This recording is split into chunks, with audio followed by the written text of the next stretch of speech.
दिल्ली में G20 से पहले उत्साह है और 400 इलेक्ट्रिक बसों को सड़कों पर उतारा गया है। हमारे साथ बातचीत करने के लिए हैं परिवहन मंत्री कैलाश गहलोत। क्या मकसद है इलेक्ट्रिक बसों को इस वक्त सड़कों पर उतारने का, क्योंकि प्रदूषण एक बड़ी समस्या है देश की राजधानी में, और साथ ही साथ आगे टारगेट क्या है, कितनी और बसें, इलेक्ट्रिक बसें हम दिल्ली की सड़कों में देखेंगे? बिल्कुल, सबसे पहले तो मैं दिल्ली वासियों को बधाई देता हूँ। ये 400 इलेक्ट्रिक बसेस जो आज फ्लैग ऑफ हुए, और ये 400 बसेस ऐड होने के बाद दिल्ली में अब 800 इलेक्ट्रिक बसेस दिल्ली की सड़कों पे दौड़ रही हैं। और ये कहते हुए दिल्ली जो अगर पूरे देश में अगर इसको कंपेयर करें तो दिल्ली में आज के दिन सबसे ज़्यादा इलेक्ट्रिक बसेस हैं।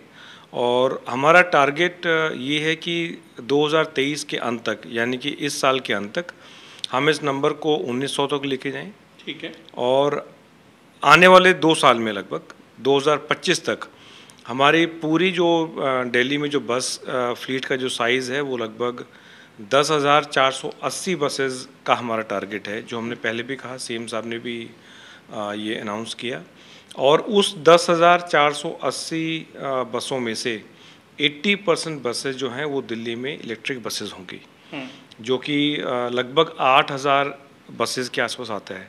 तो यानी कि आज हम 800 पे हैं, 2023 के अंत तक हम 1900 पे होंगे, और 2025 के अंत तक हम 8,000 इलेक्ट्रिक बसेस की संख्या पे होंगे। और ये भी मैं बताना चाहूँगा कि जैसे कि मैंने कहा कि 800 इलेक्ट्रिक बसेस के बाद हम पूरे देश में सबसे ज़्यादा किसी शहर में अगर इलेक्ट्रिक बसेस हैं तो वो दिल्ली है। 1900 की जब हम टारगेट पे पहुँच जाएंगे तो amongst the cities which have electric buses, हम उसमें से हाईएस्ट नंबर में पहुंच जाएंगे, मतलब कि चुनिंदा शहर पूरे दुनिया में। और जब हम 8,000 की इलेक्ट्रिक बसेस के नंबर पर पहुंच जाएंगे तो चाइना के बाद सबसे ज़्यादा इलेक्ट्रिक बसेस जो हैं वो दिल्ली में होंगी। इसका मतलब कि सेकंड हाईएस्ट जो है वो। आपने खुद कहा कि पोल्यूशन से ये मुद्दा जुड़ा हुआ है, और दिल्ली में लगातार आम आदमी पार्टी की सरकार माननीय श्री अरविंद केजरीवाल जी के नेतृत्व में अलग अलग हमने कदम उठाए हैं, और इलेक्ट्रिक व्हीकल्स को इंडक्ट करने का एक बहुत एग्रेसिव टारगेट्स हमने रखे, क्योंकि जितने ज़्यादा इलेक्ट्रिक व्हीकल्स दिल्ली की सड़कों पे होंगे उतना ही हमारा दिल्ली का पोल्यूशन कम होगा। और इसमें मैं अगर कुछ आपको सरल उसमें अगर समझाना चाहूँ, कोशिश करता हूँ समझाने की। हमारी हर एक इलेक्ट्रिक बस जो दिल्ली की सड़क पे दौड़ती है, हर 1 किलोमीटर जो वो कवर करती है, तो लगभग 800 ग्राम कार्बन डाइऑक्साइड जो है वो कम होता है। कम क्यों होता है? क्योंकि ये ज़ीरो पोल्यूशन है, 100% इलेक्ट्रिक है और ज़ीरो पोल्यूशन है। इसी प्रकार से अगर हम जितनी भी हमारी इलेक्ट्रिक बसेस दिल्ली की सड़कों पे दौड़ेंगी, अगर हम इनका इकट्ठा अगर वो देखें तो लगभग 4.67 lakh tonne of carbon dioxide जो है वो कम होगा दिल्ली की हवा से। जाहिर है ये दिल्ली की हवा के लिए एक अच्छी बात होगी। एक फैक्ट और ये भी नज़र आ रहा है कि पिछले 13 सालों में एक ही दिन में इतनी अधिक संख्या में बसें लॉन्च हुई हैं, ये भी कह सकते हैं। बिल्कुल बिल्कुल। 400 इलेक्ट्रिक बस, 400 बसें रादर, आई थिंक हमने फ्लैग ऑफ एक साथ पहले नहीं की हैं, क्योंकि बसों को लाना, उनका टेंडर करना, प्रोक्योर करना, फिर उनकी पूरी फॉर्मेलिटीज़ को अंत तक लेके जाना एक दिल्ली में चैलेंज रहा है। और इसमें तो एक और चैलेंज जुड़ा हुआ था, क्योंकि हर एक बस का डिपो हमें पूरे नए तरीके से हमें उसको तैयार करना पड़ा, क्योंकि ये सारी बसें डिपो में चार्ज होती हैं, इसमें सीएनजी और वो सब तो है नहीं। तो हर डिपो को हमें उसको इलेक्ट्रीफाई करना पड़ा, पूरी नई केबल्स हमें ले करनी पड़ी, और वहाँ चार्जिंग स्टेशन लगाने पड़े। काफ़ी जगह तो बड़ी जो ग्रिड होती है उसको हमें इस्टेब्लिश करना पड़ा। और ओवरऑल हमारे लगभग जितने भी डिपो हैं उनको इलेक्ट्रीफाई करने में दिल्ली सरकार 1500 करोड़ रुपए से ज़्यादा वो हम राशि का हमने अलग से उसको अलॉट किया हुआ है। बिल्कुल, लेकिन जो जानकारी आप दे रहे हैं ज़ाहिर है वो दिल्ली वालों के लिए तो बहुत अहम है क्योंकि प्रदूषण से उन्हें निदान मिलेगा, लेकिन इससे कंट्रोवर्सी भी जुड़ गई है। क्रेडिट वार एक तरह का हम देख रहे हैं, और ये जो क्रेडिट वार है वो है भाजपा और आम आदमी पार्टी के बीच में, केंद्र सरकार और दिल्ली सरकार के बीच में, क्योंकि वहाँ पर बीजेपी के लोग पहुँच गए, वो कह रहे हैं कि पीएम मोदी को धन्यवाद, यहाँ आम आदमी पार्टी कह रही है कि केजरीवाल सरकार को धन्यवाद। ये जो क्रेडिट वार है इसे लेकर क्या कहेंगे परिवहन मंत्री? नहीं, इसमें कोई भी क्रेडिट वॉर में हम बिल्कुल नहीं पढ़ना चाहते हैं। सारा क्रेडिट वो ले लें। सीएम साहब ने भी खुद कहा भाई सारा क्रेडिट तुम्हारा, मेहनत हमारी, और इसमें कोई कन्फ्यूजन या कोई एम्बिग्विटी या कोई डाउट वाला कोई स्कोप नहीं है। अगर कोई भी व्यक्ति ये कहता है कि सारा जो है वो किसी ने दिया इन बसेस को प्रोक्योर करने में या एक्सपेंडिचर उठाया, वो बिल्कुल गलत है। फैक्ट क्या है, लोग अगर समझना चाहें तो कैसे समझेंगे? तो मैं इसको बिल्कुल सरल भाषा में अगर मैं समझाऊं आपको, केंद्र सरकार ने हर एक बस पे 45 लाख रुपए की सब्सिडी दी है। ठीक है। तो इस 45 लाख को अगर आप 921 बसेस पे ही सब्सिडी है, ये जो पूरा टेंडर था इसमें 1500 बसें थी, 1500 बसों में से 921 बसों में फेम सब्सिडी है, जो सेंटर की सब्सिडी हम कहते हैं, मतलब कि जो हमें सहायता मिली। तो 921 को आप 45 लाख से मल्टीप्लाई कर दीजिए। ठीक है। तो ये कितना आएगा?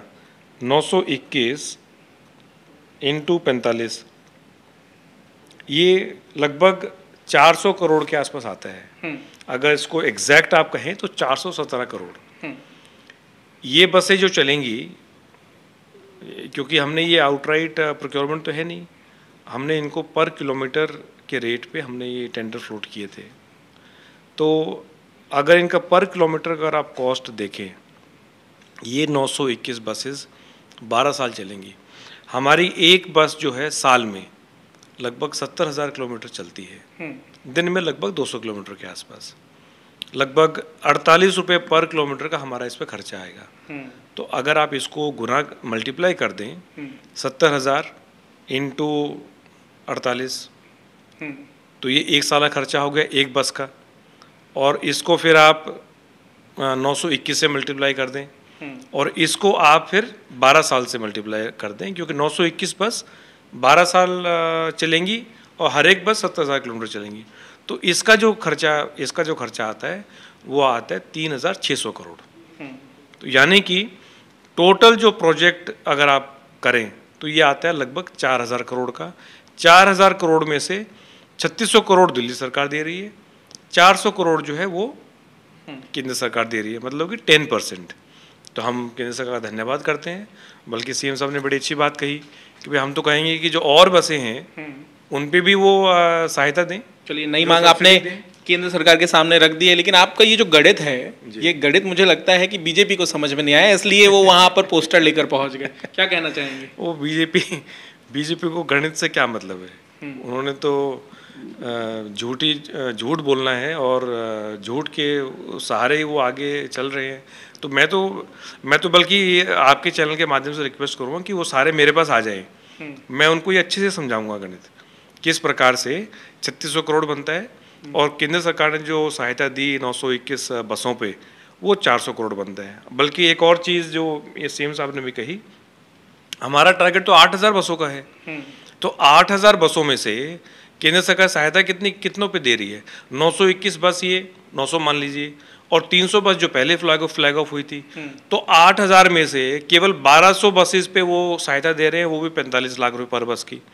मार्केट रेट भी अगर आप देखें तो एक इलेक्ट्रिक बस लगभग 2 करोड़ की है आज के दिन। 45 लाख रुपए की बस नहीं है। 2 करोड़ अगर आप कैपिटल कॉस्ट पे लगाएं, मैंने आपको जो समझाया 3,600 और 400, ये ऑपरेशन के पॉइंट ऑफ व्यू समझाया।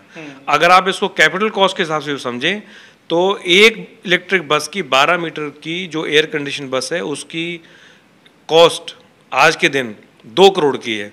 तो 2 करोड़ में से 45 लाख जो है वो चलिए केंद्र सरकार ने दिए। तो वो बीजेपी वालों को मैं रिक्वेस्ट करूँगा, वो आए हैं, उनको चाय और समोसा खिलाएंगे, और साथ में ये, हालांकि इनको समझ में नहीं आएगा पर मैं कोशिश जरूर करूंगा उनको समझाने की। चलिए, बहुत बहुत धन्यवाद। तो इस पॉलिटिक्स, इस गणित के बीच में दिल्ली वालों के लिए एक अच्छी खबर है, क्योंकि उन्हें इस पॉलिटिक्स से कोई लेना देना नहीं है और 400 इलेक्ट्रिक बसें दिल्ली वालों को मुहैया कराई गई हैं। देखना होगा कि आने वाले दिनों में जो टारगेट तय किया गया है उसको पूरा करने में भी केजरीवाल सरकार कितना कामयाब हो पाती है। कैमरामैन आलोक दास के साथ पंकज जैन, दिल्ली आज तक।